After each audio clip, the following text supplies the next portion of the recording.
everyone was jumping up and down in joy for Senate Bill 458. How many have heard of that? Okay, well, it's already been codified. It's 580E, Civil Procedure Code section. That's the code section I came talking about earlier in the year, where if the first deed of trust accepted an amount lesser in a short sale, they couldn't come back with deficiency judgment. The Senate got together and they decided, you know what, let's change this a little bit more and let's make it so it applies to any deed of trust mortgage that has to do with property. Then they took another step and said, okay, well, even if it doesn't have to do with the deed of trust, let's say it secures a loan, a recourse loan, a second, we'll take care of that as well, make it apply to the deficiency judgment on that. Well, let's talk a little bit about what the law actually says and how it's going to affect your life on a daily basis. So 580E reads now, no deficiency shall be owed or collected, and no deficiency judgment shall be requested or rendered for any deficiency upon a note secured solely by a deed of trust or mortgagor for a dwelling of not more than 4 units, in any case in which the trustor or mortgagor sells the dwelling for a sale price less than the remaining amount of indebtedness, short sale, at the time of sale, in accordance with the written consent of the holder, so you get your acceptance letter going back and you're good on that, or mortgagor, provided that both of the following have occurred. They've added a couple more elements to it. First, title has to be voluntarily transferred to a buyer by grant deed or other document, and recorded in the county where the property is located. So they added a couple steps. You've got to complete the transaction. And the proceeds of the sale have been tendered to the mortgagor, beneficiary, or the agent of the mortgagor or beneficiary in accordance with the parties' agreement. So when you go through the short sale now, if you get a letter saying, yes, we'll accept for a lesser amount on this, you go through your escrow, you go through title, it records, and you provide the funds to them, they can't seek a deficiency judgment against you. Whether it's a first or a second. Doesn't matter. So now, if the second says, well, I'll take $7,000 out of the funds here and release the lien on it, you say, okay. Because once they take funds out of the sale on there, they can't seek a deficiency judgment on it no matter what they say. Because we'll get down to the bottom part, where it says, this is E all the way down the bottom. Any purported waiver of subdivision A or B shall be void against public policy. That means they can't contract around it. They can't say, oh, well, we only accepted the $7,000 to release the lien. Once they take the money out of the sale and they agreed in writing to the sale, the court's not going to say, oh, well, yeah, that was for the lien, you're right, we're going to go around it and do that. That's in violation of public policy. They're done. So the second can't come back with a deficiency judgment. Everybody gets that? That's the good part. This is the exciting part, but there's a couple ramifications of it. They added another section, portion of the section, number 2. In circumstances not described in paragraph 1, that would be by the deed of trust, and everything goes along. But this is all the other ones. When a note is secured solely by a deed of trust or mortgage for a dwelling of not more than 4 units, no judgment shall be rendered for any deficiency upon a note secured by a deed of trust, blah, blah, blah. And then the bottom part of it is contained in the deed of trust or mortgage for a price equal to sale proceeds received by the holder in the manner contemplated by 580D. Does everyone remember what 580D is? No. That's when they do a foreclosure sale by deed of trust. Once they do that, they can't seek any kind of deficiency judgment. So what number 2 means is that if you have any kind of loan against the property where they say it's recourse, say, oh, well, we lost the property, but it's a recourse loan to you, they're done there too. Because if they take the money from the sale on the close there, they can't seek it. It's just the same as if they foreclosed as the first party in interest. They can't seek a deficiency judgment. So that addresses the recourse portion of it, because a lot of them said, well, it's a recourse loan, I'm going to come after you and go down that way from the home equity lines of credit. It's almost like a credit card. So the house is gone, that's okay, we're still going to come after you. What this says is, no, you can't do that either. If you release the lien and you agree in writing there, you're done. It's the same as a foreclosure on it. So that's the good news. Everyone goes, yay on that. Let's get to the fun part. It's going to get exciting. They added a section in here. A holder of a note shall not require the trustor, mortgagor, or maker of the note to pay any additional compensation aside from the proceeds of the sale in exchange for the written consent to the sale. Sounds like a good thing, right? Okay. You can't get it from the trustor.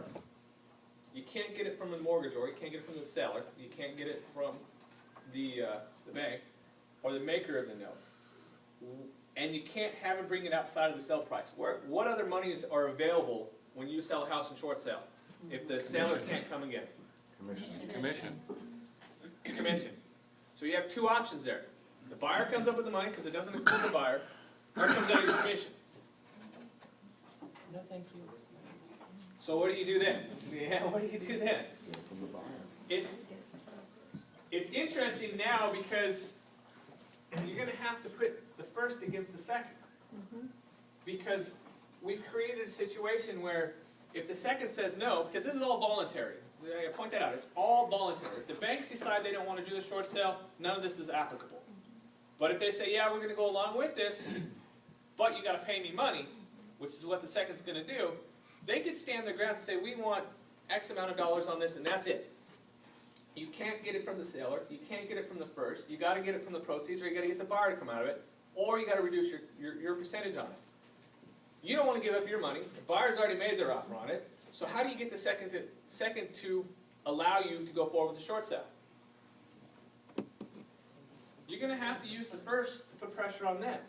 Because the first, if they've accepted, they don't want to go through the foreclosure process. The only way the second can force them to force the issue on this is say, okay, we're not going to do it, foreclose, and the first says, no, we're not going to. We're just going to sit on this property. That forces the second, if they want to foreclose, they have to pay off the first before they get any net proceeds from it. They're not going to be able to foreclose. So they're kind of in a stuck position where you can use that pressure from the first and say, look, if you guys don't foreclose on this, we can force them to take a lesser amount. It's going to have a whole lot of negotiation skills on your part, because you're going to have to talk the first into giving up a percentage of the money they're going to receive to the second. They already do that to release the lien, but now the second's probably going to want a little bit more. Fun, huh? Yeah. Well, that was when I was looking at, because when you looked at the initial note from the Senate, when it came out, the 580B is what she was trying to accomplish there, saying that it can come out of it. It went through so many more stages of the amendment on that, and went through 4 amendments on it, and now it's codified. And I went to the code section and actually read that portion of it where it put it in there. And what they're trying to do is they're trying to avoid that point where they're saying that there's such a public policy against forcing these people that are already in hardship to come up with any money out of pocket because they're losing so much already. So now it's not voluntary. It's basically they've said you don't have that choice as a seller. And that's our. Not gonna change? I mean, that doesn't. It doesn't make sense. You're right. It doesn't. Makes But no sense. they're trying to protect the class, and by protecting the class, you can't protect them and then say you can waive it, because down in 580E, it basically says that you can't, by public policy, step around the law, so to speak, no matter how much you want to do it. But it doesn't mean that a third party outside of the transaction, or the buyer, can't put money into it. They just can't require the seller to put money into it. The seller, so if the seller has a family member that wants to put the money into it? Well, that's what's gonna be tested on, because they can't say, the bank can't say, you have to come up with $5,000 to get this to close. They can't say that to them, but they can say, well, this isn't gonna close if $5,000 isn't getting put in here somewhere. And remember, be in accordance with the law. I can't ask you for it, you can't ask me for it, so where's it gonna come from? The buyer or the seller, and I know that this is happening because I spoke with someone the other day, and they basically said, the second said, look, we don't care where the $3,000 comes from, but if you want this to close, the $3,000 better be there. They don't care. It's a way to sidestep the law a little bit. Yeah. I just had a comment. Just keep in mind some of the buyers, some of the loans out there, the buyer cannot contribute towards the first or second. So keep that in mind as well. So it comes back to, It's a VA or is something. it, has it helped? Yeah, to some extent, but it's made your life difficult because now you basically have to work with what you have. So if you have a sale price and you have where you're at, you're gonna have to get the first and second. So what's the answer on that? Answer is you're probably gonna have to get the second to take pennies on the dollar, and you're gonna have to get the first to allow that pennies on the dollar to come out of the percentage that they're gonna get.